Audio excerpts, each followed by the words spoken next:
सुषमा स्वराज भारतीय राजनीति का धारदार वक्ता 6 जुलाई को हमेशा हमेशा के लिए खामोश हो गए। 67 साल की उम्र में सुषमा स्वराज ने इस दुनिया को अलविदा कह दिया। 14 फरवरी 1952 को सुषमा स्वराज का जन्म हरियाणा की अंबाला छावनी में हुआ था।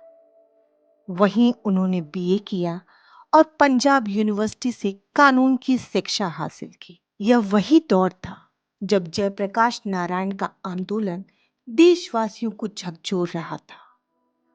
उसी समय सुषमा स्वराज भी कानून की डिग्री लेकर जेपी आंदोलन में कूद पड़ी और इमरजेंसी का जोरदार विरोध करते हुए वह सक्रिय राजनीति में शामिल हो गई। वैसे तो सुषमा स्वराज की रुचि शुरू से ही सियासत में रही, जिसके चलते 70 के दशक में ही वह अखिल भारतीय विद्यार्थी परिषद से जुड़ गई थी। 13 जुलाई 1975 में सुषमा स्वराज का विवाह स्वराज कौशल के साथ हुआ। स्वराज कौशल उस वक्त सुषमा स्वराज के साथ सुप्रीम कोर्ट में ही प्रैक्टिस करते थे और सोशलिस्ट नेता जॉर्ज फर्नांडिस के करीबी थे। इसी कारण से सुषमा स्वराज भी 1975 में जॉर्ज फर्नांडिस की विधिक टीम का हिस्सा बन गई। इमरजेंसी के खात्मे के बाद सुषमा स्वराज जनता पार्टी की सदस्य बन गई और 1977 में अंबाला छावनी से उन्होंने विधानसभा का चुनाव जीता।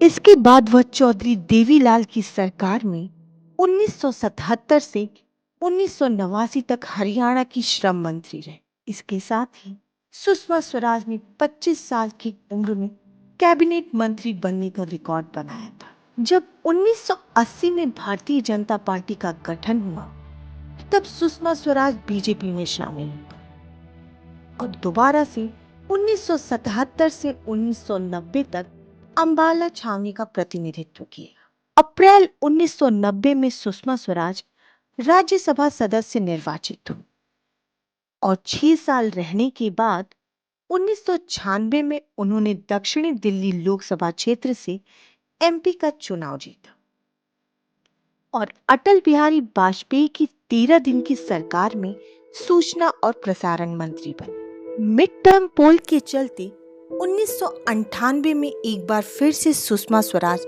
दक्षिणी दिल्ली से सांसद चुनी गई। इस बार फिर से उन्हें वाजपेयी सरकार में दूरसंचार मंत्रालय के अतिरिक्त प्रभार के साथ सूचना एवं प्रसारण मंत्री का कार्यभार दिया गया। उसी वक्त दिल्ली की राजनीति में उठापटक हुई, लिहाजा सुषमा स्वराज केंद्रीय मंत्रिमंडल से इस्तीफा देकर दिल्ली की पहली महिला मुख्यमंत्री बनी। हालांकि दिल्ली के सीएम के तौर पर उनका कार्यकाल बहुत लंबा नहीं रहा और 2 महीने बाद ही उन्होंने अपनी विधानसभा सीट से इस्तीफा दे दिया और वापस राष्ट्रीय राजनीति में लौट आई। साल 1999 में सुषमा स्वराज तब और चर्चा में आई जब उन्होंने कर्नाटक के बेल्लारी निर्वाचन क्षेत्र से कांग्रेस की तत्कालीन राष्ट्रीय अध्यक्षा सोनिया गांधी के खिलाफ चुनाव लड़ा, लेकिन उनका दुर्भाग्य रहा कि महज 7% के अंतर से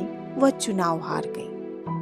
फिर भी राज्यसभा सांसद बनाकर बीजेपी की सरकार में सूचना और प्रसारण मंत्री का पदभार दिया गया। इसके बाद 10 साल तक यूपीए की सरकार रही और फिर 2014 में जब प्रधानमंत्री नरेंद्र मोदी की सरकार बनी तो सुषमा स्वराज को पहली महिला विदेश मंत्री होने का सौभाग्य प्राप्त हुआ। विदेश मंत्री रहते हुए सुषमा स्वराज ने न सिर्फ हिंदुस्तान के बल्कि पूरी दुनिया के लोगों का उन्होंने दिल जीता। इसी बीच उनकी तबीयत नासाज रहने लगी और उन्हें किडनी का ट्रांसप्लांटेशन कराना पड़ा और जब 2019 में चुनाव हुआ तो तबीयत ठीक नहीं रहने के चलते उन्होंने खुद चुनाव लड़ने से इनकार कर दिया। इस तरह भारतीय राजनीति की पहली महिला प्रवक्ता और तेज तर्रार वक्ता ने सियासत को एक ऊंचाई देकर खुद इस दुनिया से विदा हो ली।